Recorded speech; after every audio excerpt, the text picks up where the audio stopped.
नमस्कार दोस्तों, हरे कृष्णा, राधे राधे। कैसे हो आप सब लोग। आज के वीडियो में हम देखेंगे ऋषि पंचमी की बहुत ही सरल पूजा विधि। देखिए, महीने के कुछ ऐसे दिन होते हैं जिसमें महिलाएं पूजा नहीं कर सकती या कभी कभी हमसे कुछ गलती भी हो जाती है। कभी हम कुछ चीज़ों को छू जाते हैं, तो इसी गलती के वजह से जो भी पाप हमें लगता है, उस पाप से मुक्त होने के लिए हमें ऋषि पंचमी की व्रत पूजा करना चाहिए। अगर आप व्रत कर सकते हो तो बहुत अच्छा है, और अगर नहीं भी कर सकते तो शुद्ध सात्विक आहार ग्रहण करके ऋषि पंचमी की पूजा आप कर सकते हैं। तो देखिए, ये पूजा मैं अपनी मंदिर के सामने ही कर लेती हूँ, तो वहीं पे मैं आपको पूजा करके दिखाती हूँ। कोई कोई ज़मीन के ऊपर डायरेक्ट हल्दी की पानी से लेप लेते हैं और पूजा डायरेक्ट ज़मीन के ऊपर कर लेते हैं, और कोई कोई चौकी लगाकर चौकी के ऊपर हल्दी से लेप लेते हैं, स्वास्तिक बनाकर फिर पूजा करती है। तो यहाँ पे देखिए, ऋषि पंचमी की पूजा के लिए जो आसन बिछाया जाता है वो गेरुआ, पीला या सफ़ेद कलर का होना चाहिए। ऋषि मुनियों को यही कलर सबसे प्रिय लगते हैं। इसके बाद हम फूलों के आसन देंगे। ऋषि पंचमी की पूजा में ऐसा कोई भी चीज़ों का, कोई भी फसल का यूज़ नहीं किया जाता है जिसके लिए हमें हल चलाना ज़रूरी होता है। यानी कि चावल, गेहूँ या जब कोई भी प्रकार का ऐसा कोई फसल जो हल से जुता हुआ है, तो वो चीज़ों का यूज़ नहीं होती है। समा का चावल का यूज़ कर सकते हैं क्योंकि इसमें हल चलाने की ज़रूरत नहीं पड़ती है। तो मैंने यहाँ पे फूलों की आसन दिया है और सुपारी से सप्तऋषि ले लिया है। साथ में एक हल्दी के गांठ लिया है मैंने, जो कि माता अरुंधति के स्वरूप में मैं स्थापित करूँगी। देखिए, ये सप्तऋषि आप चाहे तो मिट्टी के भी बना सकते हैं और चाहे तो आप सुपारी का भी बना सकते हैं। तो यहाँ पे 7 ऋषियाँ होते हैं, और जो अष्टम होते हैं वो है माता अरुंधति, और माता अरुंधति की स्थापना भी इनके साथ साथ होते हैं। तो माता अरुंधति को आप चाहे तो हल्दी पाउडर गंगा जल में घोल के थोड़ा सा ऐसे पिंडाकृति बनाकर भी बना सकते हैं, या हल्दी की गांठ डायरेक्ट जैसे हम लोग गौरी गणेश की पूजा करते हैं उस तरह से भी रख सकते हैं। भगवान गणेश जी को हम स्थापित कर लेंगे। प्रथम पूज्य गणेश जी की पूजन होने के बाद ही कोई भी पूजन होता है, और गणेश चतुर्थी के अगले दिन पंचमी के दिन ऋषि पंचमी की पूजन की जाती है। इसके बाद हम चौकी में दीपक की स्थापना करेंगे और सप्तऋषि, माता अरुंधति, गणेश जी सहित जो अग्नि देवता को हम आह्वान करेंगे कि हे भगवान, आप सभी का हम पूजन करने वाले हैं, तो आप सभी इस चौकी में विराजमान हो और हमारे पूजा ग्रहण करें, हमें आशीर्वाद करें, और जो भी हमसे गलती हो गई, पाप हो गया, और जो भी हमारे रजस्वला समय की वजह से जो भी हमें दोष लग गया, उन सब पापों से, दोषों से हमें मुक्त करें। इसके बाद हम दीपक की सर्वप्रथम पूजन कर लेंगे और फिर एक लोटा में जल ले लेंगे। फिर फूलों की मदद से या कुश घास की भी मदद ले सकते हैं आप। तो फूलों की मदद से मैंने यहाँ पे समस्त ऋषियों को, माता अरुंधति को और साथ में गणेश जी को स्नान करवा दिया है। सबसे पहले ओम गा गणेशाय नमः, ओम गा गणेशाय नमः, ओम गा गणेशाय नमः, इस तरह से गणेश जी की स्नान करा दे। फिर अगर आपको सप्तऋषि के नाम आता है तो उनके नाम लेकर स्नान करा सकते हैं, नहीं तो ओम सप्तऋषि नमो नमः, माँ अरुंधति माताय नमो नमः, इस तरह से सप्तऋषि को पूजा किया जाता है। इसके बाद देखिए, मैंने यहाँ पे सभी के लिए वस्त्र स्वरूप कलावा तैयार कर रही हूँ। तो आप चाहे तो जेनोई भी ले सकते हैं, कच्चे सूत से भी बना सकते हैं।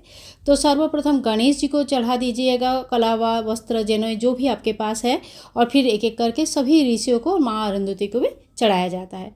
तो देखिए, जब भी हम जेनोई चढ़ाएंगे, वस्त्र चढ़ाएंगे, तो ओम वस्त्रम समर्पयामि, इस तरह से वस्त्र चढ़ा देंगे।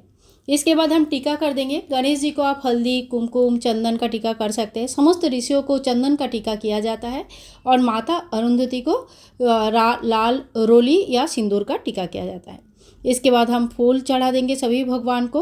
ओम पुष्पम समर्पयामि, ओम पुष्पम समर्पयामि, ओम पुष्पम समर्पयामि, इसी तरह से हमें गंध समर्पित किया है, पुष्प समर्पित किया है। आप ओम धूपम दीपा समर्पयामि, ओम दीपम समर्पयामि, इस तरह से भगवान को धूप दिखाना है, दीप दिखाना है। तो इस तरह से पहले गणेश जी को दिखाएंगे, फिर सप्तऋषि को दिखाएंगे, फिर माता अरुंधति को दिखाएंगे। इस तरह से सभी भगवान को धूप दीप दिखाएंगे, चंदन चढ़ाएंगे, पुष्प चढ़ाएंगे, और उसके बाद हम भगवान का खाने पीने का यानी कि नैवेद्य की व्यवस्था करेंगे।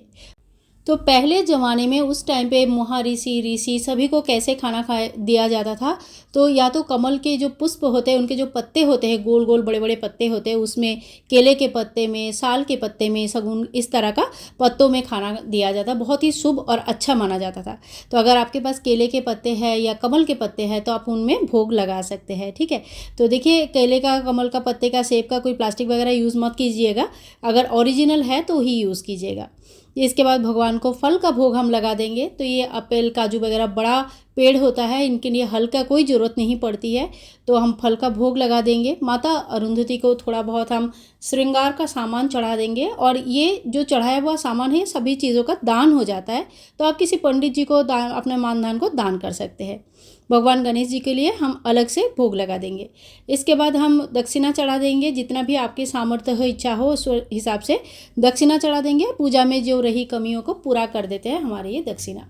उसके बाद हम कपूर से आरती कर लेंगे। अगर गणेश जी को सबसे पहले आरती दिखाइए, गणेश जी की आरती कर लीजिएगा। और ऋषि पंचमी में ऋषियों की आरती अगर आपको नहीं आता है तो आप गोल गोल इस तरह से 5 बार 7 बार घुमा सकते हैं, जो कि आरती के स्वरूप में ही माना जाता है। मन ही मन भक्ति रखिए, श्रद्धा रखिए। तो आपको अगर मंत्र नहीं भी आता है तो कोई बात नहीं होती है। तो इसी तरह से हमने बहुत ही सरल विधि से पूजन संपूर्ण कर लेते हैं। और देखिए, अगर आप व्रत रख सकते हैं तो बहुत अच्छा है, और अगर नहीं भी रख सकते तो कोई बात नहीं। आप मंदिर की पूजा करने के बाद ऋषि पंचमी का इसी तरह से अपने मंदिर के सामने पूजन कर सकते हैं। आरती होने के बाद हाथ में थोड़ी सी जल लेकर आरती को शांति कर देंगे, और हाथ में एक फूल लेके ऋषि पंचमी की व्रत कथा पढ़ लेंगे। व्रत कथा का देखिए, आपके पास अगर कोई भी व्रत त्योहार के बुक है तो उसी में आपको मिल जाएगा, या अलग से भी आता है, या आप इंटरनेट से डायरेक्ट देख के भी पढ़ सकते हैं। तो ये देखिए, इस तरह से ऋषि पंचमी की पूजा हम औरतों को ज़रूर करना चाहिए, लेडीज़ को ज़रूर करनी चाहिए, क्योंकि मासिक धर्म में कई सारे गलतियां हमसे हो जाती है, जिसकी पाप से मुक्त होने के लिए और सभी प्रकार के पापों से मुक्त होने के लिए इस पूजन को की जाती है।